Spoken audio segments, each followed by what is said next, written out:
Network Programming with Chris Woody Woodruff.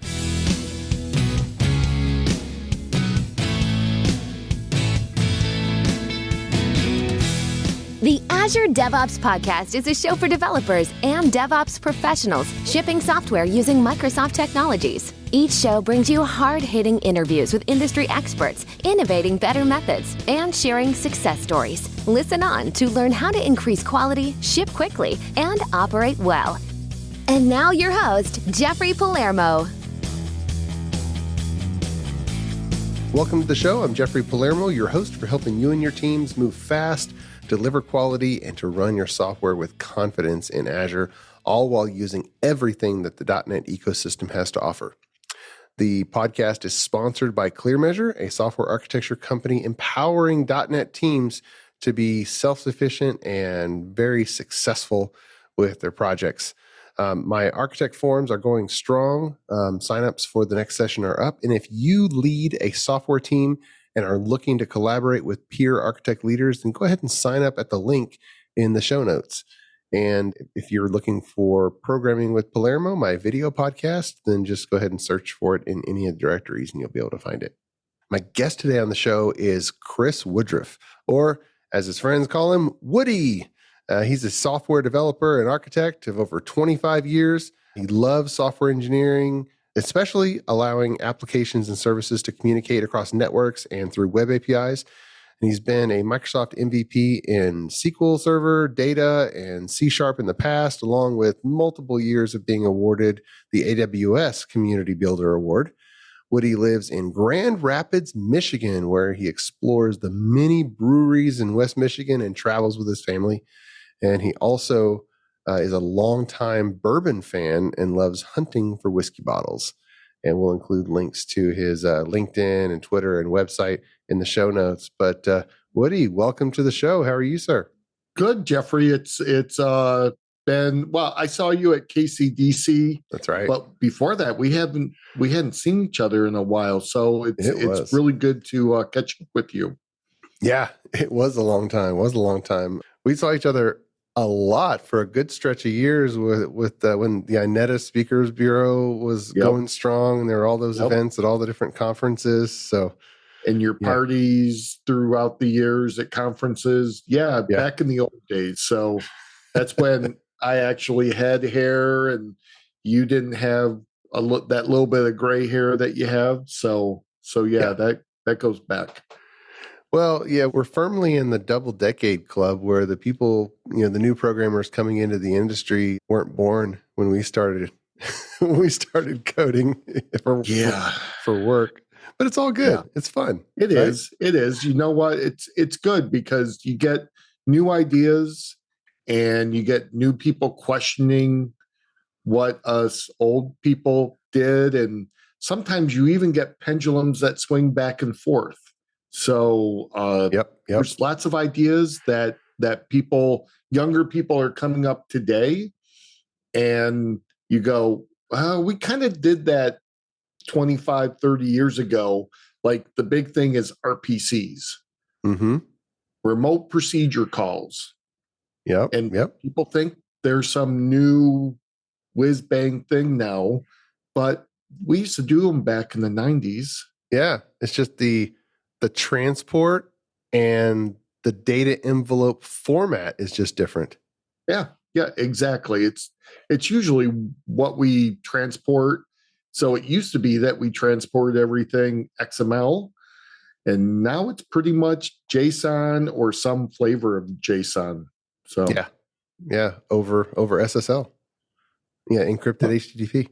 Well, you've had so much experience with so many things, and for people who were just at the Kansas City Developers Conference, they saw you speak on running your .NET applications in AWS, and you've spoken on so many other topics over the years. But for the listeners who haven't, been introduced to you, what are the kind of back us up? What are some of the high points in your career that have kind of steered you to what you're working on today?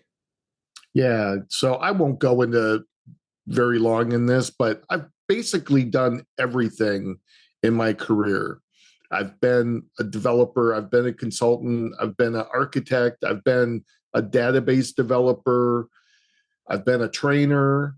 I've created training materials. I've been a developer evangelist, developer advocate. I've been a leader of engineers.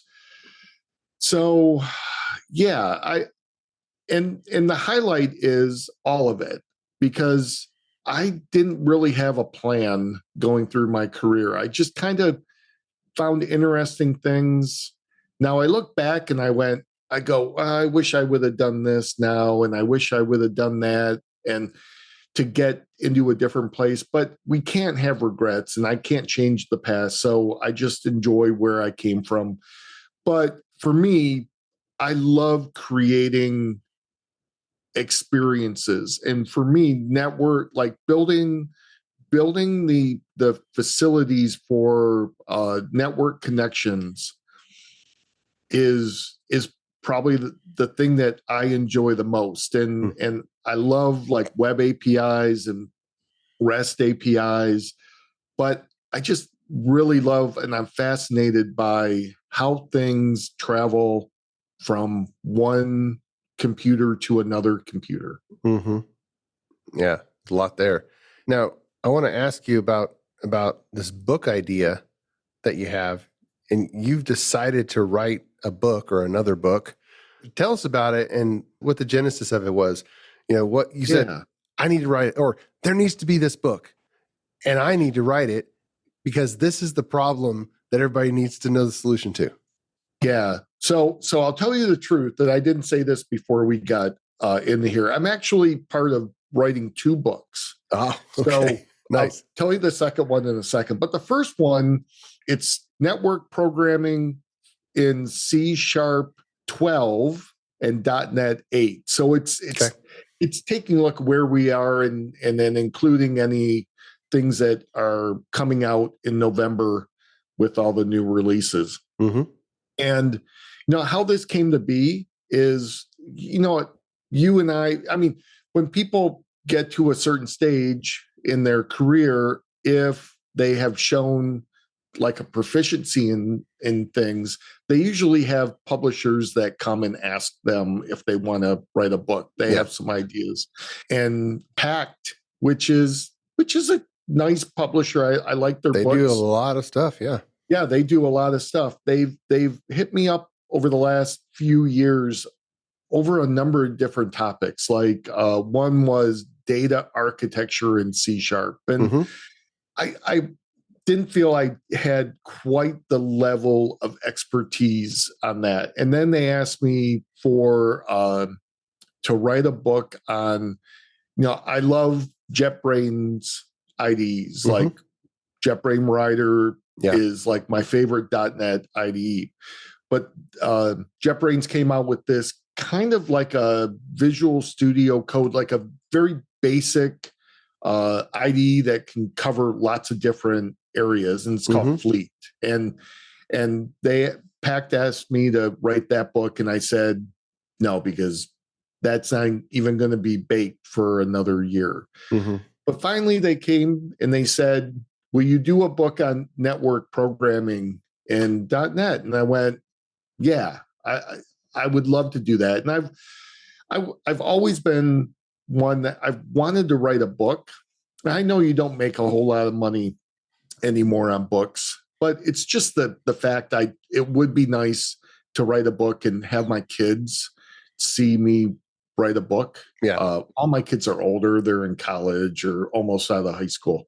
But yeah, and I just want to do it just to have it as a checkbox. Gotcha. Now, the second book is Ted Neward and I are writing a book on the patterns of developer relations. Oh, nice.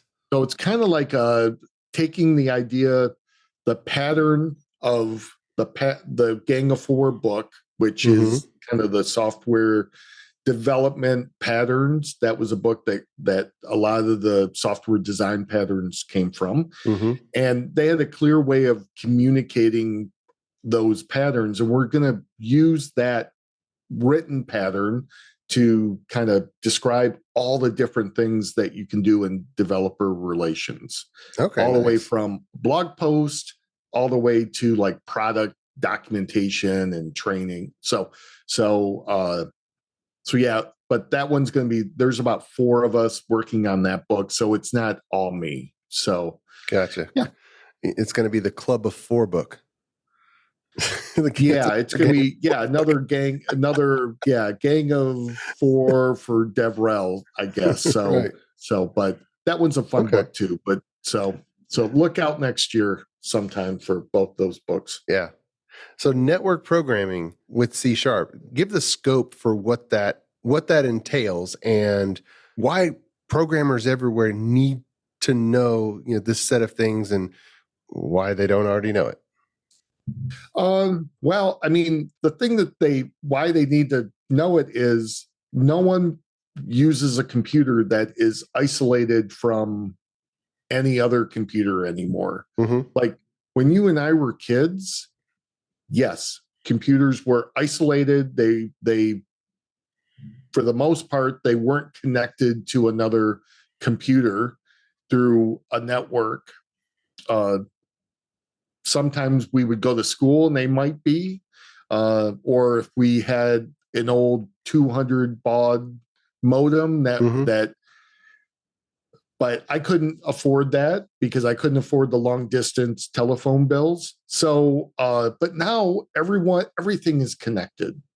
I mean, everything from our computers to our tablets to our phones, they run across different types of networks. And everyone should have some knowledge around how those networks work, Mm-hmm. how they behave, the underlying protocols and the underlying technologies around those. So like everyone on the internet, if you program on the internet, everyone doesn't have to understand HTTP, but it's a good thing to understand enough of it to program. Like Microsoft has abstracted a lot of the knowledge around HTTP and HTTPS away from the developers. Mm-hmm. But it's always good to know what's going on under the sheets. Just like for this book I'm writing, everyone needs to know a little bit about TCP/IP, which is the protocol, it's the technology that makes sure that your packets that go across the internet, one, get to where they need to go, and also get there in the order that they were sent. Yeah. Because people don't realize the where the internet came from. And the internet came from in the early 60s. The Department of Defense started ARPANET, mm-hmm.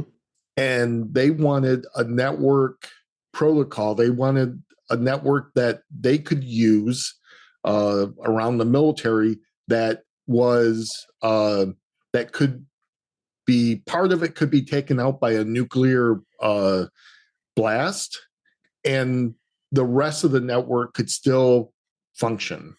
So imagine you have a spider web, and that's where the World Wide Web came from, mm-hmm. and the spider web. And if you took out part of that spider web, there would still be a path that could connect, that should connect 2 points that still exists in that network. Now, maybe certain parts of that network are taken out by something like a nuclear blast. That was the original intent. And getting those packets to where they need to go in the order that they need to be in was important. And really, that's where the internet came from. And ARPANET kind of gave it out to universities, which started using it. And then the US government kind of let it become commercialized. And so Al Gore didn't create the internet, but I think he was one of those senators or representatives of the United States that said, we need to allow this technology to get into companies and citizens' hands. They were one of the yes votes in Congress that gave it some funding. Yes. So you're right. TCP/IP, if you've entered the programming world in the last 10 years, you probably never had a class in any of formal education that even taught you. They just assumed, oh yeah, the internet's already here. This is how it works. But under the covers, like you got things retrying packets, and then wait a minute, hold on. What the heck is a packet? Yeah. So a packet is, so when you are in a web browser and you're filling out an order, and that does a post. An HTTP post. That does an HTTP post, and it has a bunch of information, a bunch of data in the HTTP request body. Well, that whole request doesn't get sent in one big envelope. So TCP/IP, the underlying technology for all the internet, really breaks that down into small packets so that it can be transported. Because you have to remember, networks back in the 60s and 70s and 80s weren't as fast as they are today. Mm-hmm. And they had a lot of latency in them. And if you could break these into small packets and send them across, they could be sent quicker with the resiliency of TCP/IP, and they would get to the other place very quickly. So really, that is what's going on. Is most people they have a decent idea of HTTP, because they know the verbs, and they know there's gets and puts and posts and deletes and options and patches and all the verbs, and then they know the response codes like 404s and the 400s and the 200s and the 500s, and they may know a little bit about 300s, but they know that, but they don't really know the layer underneath. And I am geeky enough, and I am going to nerd out to try to explain this, that, and socket programming and all the different protocols, or not all, but a good number of protocols that people can use. So I'm going to talk about like UDP. I'm going to talk about WebSockets and WebRTC and MQTT. That's a protocol for Internet of Things, and webhooks and REST and message queues and HTTP. I'm going to try to. The book is going to kind of dig in and have real world examples for a lot of that. But we're also going to talk about like async. Because you have to have an understanding of async and await. Mm-hmm. Because when you send something across the network, you can't just be sitting there waiting for it to come back, because one, you don't know when it's going to come back. So you can't really keep all those resources locked up. Right. We all programmed like that 20, 25 years ago, and it was a horrible experience. And also I'm going to talk about like how to test it and how to deploy it and how to kind of the data that's serialized in mostly the HTTP bodies, how those can be serialized and encrypted and back and forth. Yeah. So it's a general overview of network programming. So other people have done it. I'm just going to do my take on it. Many thanks to our podcast sponsor, ClearMeasure. ClearMeasure is a software architecture company that empowers clients' development teams to be self-sufficient, moving fast, delivering quality, and running their systems with confidence. Whether starting a new project or developing new technologies or techniques, ClearMeasure sets up your team to deliver world-class results. Learn more at www.clearmeasure.com. ClearMeasure, empowering software delivery. ClearMeasure is also happy to be a sponsor of the video podcast, Programming with Palermo. Watch, learn, and program alongside Chief Architect Jeffrey Palermo. Videos are added weekly and available on syndicated locations supporting video podcast or by visiting palermo.network. Tune in today. Yeah, as you were listening those out, it reminded me a lot of web programmers, they have access to the language of HTTP because the modern browser dev tools, when you hit F12, it kind of puts those front and center. You can look at the actual implementation of the HTTP protocol, but unless we're using Wireshark or a network sniffer, we don't have any kind of visualizer for how transfer control protocol takes the HTTP request and starts breaking it up before sending it over the wire. Yeah. That's interesting. Yeah. And all these other ways that an application can talk to another application, all the different choices. Whereas, unless we really look at them, we might think, oh, web service here, web service there, everything's a web service. Well, and if you take a look at the history of web services, really, they all started out, I mean, they were all pretty much RPCs back in the, I'll say back in the 90s. Binary calls or binary information, right? Yeah. Yeah. Binary information. And then this thing called SOAP.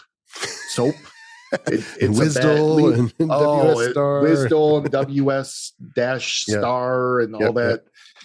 I didn't really enjoy that part of the networking experience because I thought it was a little too rigid, but it was what it was and it met a need.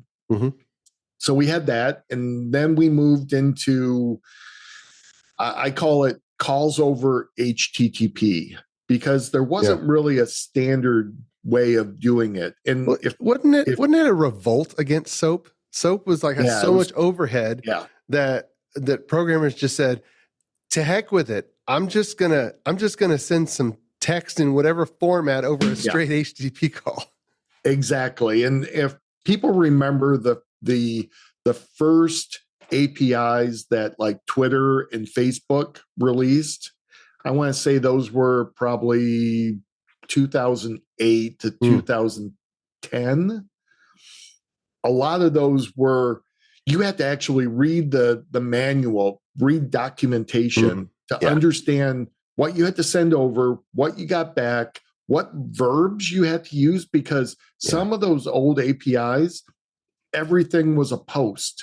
Mm-hmm. Like if you wanted to insert data, sure, that's a post. Yeah. But if you wanted to get data, that was a post. It just had different, either it had different header, HTTP headers, or it had maybe some something in the body that described the way that the data or the request was going to be. So it was really strange. So everyone had their own way of doing it, and you had to read the documentation, and it was tough. Mm-hmm. And then we have Roy Fielding. People started reading his dissertation. Well, you gotta tell us, who is Roy Fielding?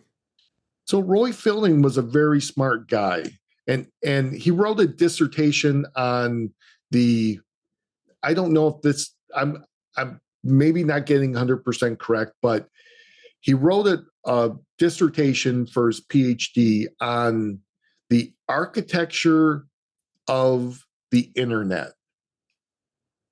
Okay. And it talked about like lots of different things like leveraging. On the internet, you don't need to recreate. You don't have to recreate everything from the ground up. And that's what all of these like Twitter and Facebook and all these Web 2.0 companies were doing. They were just recreating these APIs from the ground up. Mm-hmm. And Fielding said, you know what?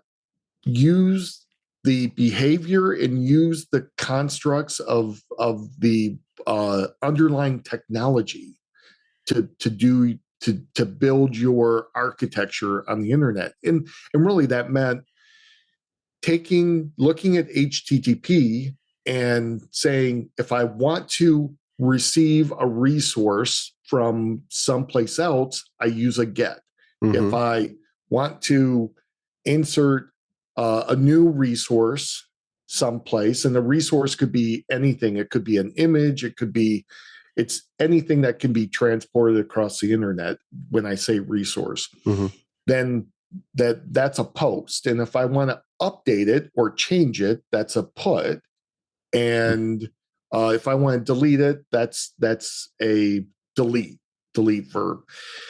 And then he took one step further and created this idea of the 6 constructs that he thought should be used to create what we call REST, representational State transfer protocol, or transfer standard.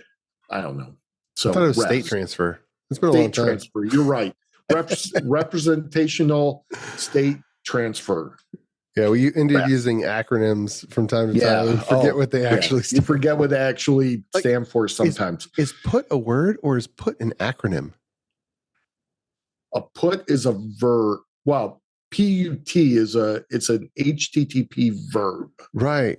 I was just Yeah. wondering if it was an actually acronym originally. I don't know. Go ahead. No, I don't think so. It's Okay. just a verb that came from the HTTP standard body. So So he Royal had these- Fielding is the author or the originator of the concept of REST, or the way of REST. thinking of it. Yeah. And he has 6 constructs. I'm not going to go into them, but you can look them up. I do a talk just on REST Mm-hmm. and HTTP. So I am pure geek when it comes to this. Like, no one thinks that anyone can talk for an hour or two on all this. I probably can. So I enjoy talking about it. But it's this idea that you know what, we have these frameworks and these libraries that do abstract a lot away from us. Sometimes that's a blessing and sometimes it's a curse, Mm-hmm. because you're living with those constraints, or that the framework authors have put in front of you. Mm-hmm. And the people that have created the old .NET framework, and now .NET Core, and now just .NET, have done a good job. But sometimes you do need to drop down and get deeper into the weeds, and to understand a little bit more. So give us some examples. You're writing this as a network programming for C# and .NET 8. But besides just the web service, HTTP client and that type of thing, what are some other examples where instead of reaching for HTTP client, you would in C# to call out to a different application a different way? Sure. So UDP, which is really a streaming protocol, Mm-hmm. doesn't use isn't really in the same vein as HTTP. There is a way that you can have HTTP where you open up like a connection that's open continuously. But Mm-hmm. so UDP is this way that was created to stream information. So stream like audio and video and stuff like that. You have just WebSockets, so you can open up a WebSocket between as long as the two sides understand each other, they know how to communicate. That kind of is a really simple way to just connect two endpoints, and it doesn't even have to be like a computer to a traditional computer. It can be like in the cloud too. So you can do a lot of this stuff up in Azure and AWS and a lot of the cloud infrastructures, and all those cloud infrastructure, each one of those cloud platforms, they use a lot of this stuff too, because if there's like Azure and AWS may have media streaming, that's probably UDP underneath. So by learning this, you also understand a little bit more. I'm going to turn it back to cloud because that's what your podcast is. You understand a little bit of the underlying technologies with cloud also. Yeah. You mentioned WebSocket, and the Azure SignalR service is just one big WebSocket service, which I think WebSockets are typically hard to scale anyway. And so it's great that Azure has it set up for us where we can just throw a little bit of code up there and it just works. And now we have applications that just have a persistent WebSocket, kind of WebSocket broker. And then we have, server originated backend to multi front end notification real time. That's pretty cool. Yeah. And then you jump over into these like sub pub and message queues and I mean, traditionally, like if people know like Kafka is a product or a feature. It started out in AWS, but now you can do Kafka in many different places, but you have RabbitMQ. That's a big .NET message queue technology. I'm really fascinated by Dapr, DAPR, the Dapr project, which lets you build like building blocks that allow you to connect different network resources together, like local and cloud across all the cloud platforms. That's an interesting. So in the end, you have to know network. You have to know something about the network that we use to be a good developer, I feel. Yeah. So is there any topics in your book that you have planned? I don't even, if you have your whole table of contents laid out already, or if you're still working on it, that gets into routing and firewalls, or is it purely C# visible capabilities? It's more C# visible. Like I do have a chapter that's gonna touch on common security threats. There will be a little bit on encryption, but I'm not going to really go into the things like firewalls and proxies and which are important to the network topologies that we build these applications on.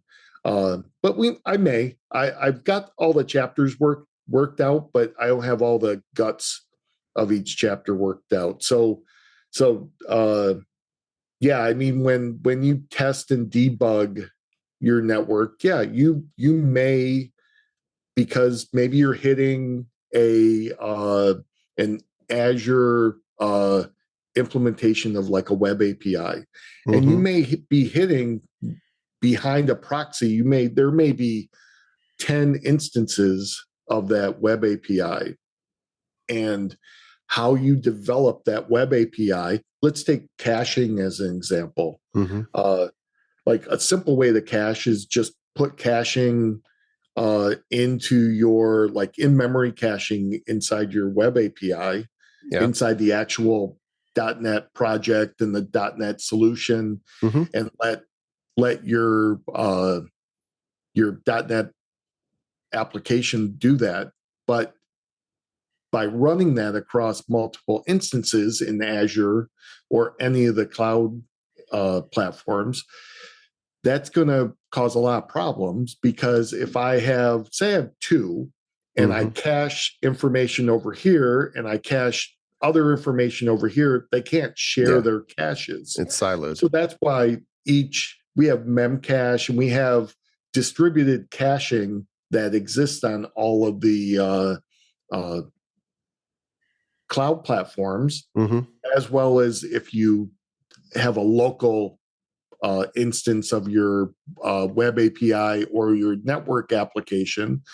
You have things like SQL Server distributed caching. You have Memcache that you can run locally in your server farm or your local web servers. Yeah. So that you have to understand that too. You have to understand caching.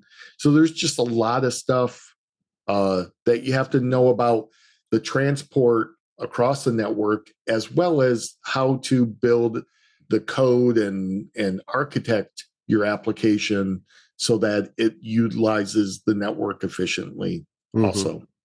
Yeah. As much as securing applications is important and there's always attacks going on, what came to mind was how some online services have started charging for the rate of use of some of their web services, and that's at a protocol level higher than TCP, higher than HTTP. There's no way that could be baked into a router, because the information to know whether or not someone's gone over their quota and they should be blocked, that's not an HTTP concept. And so that has to be somewhere in the code that's implementing or on top of HTTP to read a little bit, identify, maybe go check a database and say, oh, I shouldn't allow this call to proceed.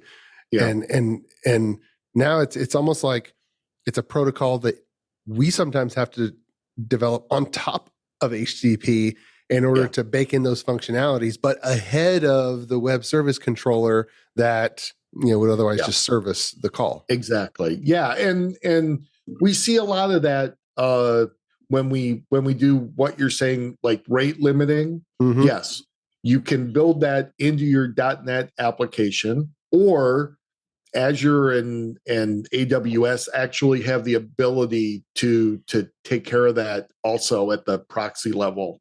So you can actually set up rate limiting before it gets to your HTTP service endpoint. But think about authentication, authorization. I mean, that's something that we have to build. That's not part of HTTP. That has to be built on top, and we have JWT, which is JavaScript web tokens. Yeah.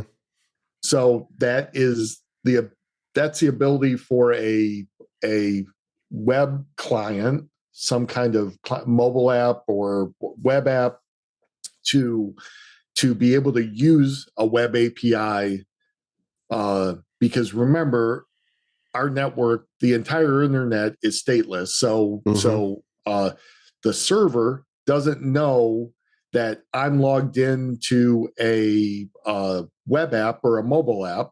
Mm-hmm. Each time I do a call, I have to send over this JWT, this token, and then the other side has to say, hey, is this token valid? Is this token correct? If it is correct, what is the authenticate, or what is the authorization level that this client have? Mm-hmm. Like maybe the JWT, the token, says I can get data, but I can't insert data, I can't update data, and I definitely can't delete data. Yeah. And then another token, which describes a different user on our client side, maybe has full admin rights.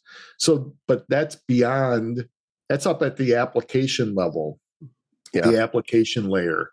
And there's lots of stuff at that layer that we have to either develop by hand or use a cloud feature, or use a third-party feature. Like if you're going to do authentication authorization, I would suggest that you use Okta or Auth0, or if you're going to use cloud, Azure AD, And on AWS, it's identity. It's like they have an identity service, or you can use like identity server if you're going to do it and you have a local, like if you want to do it locally.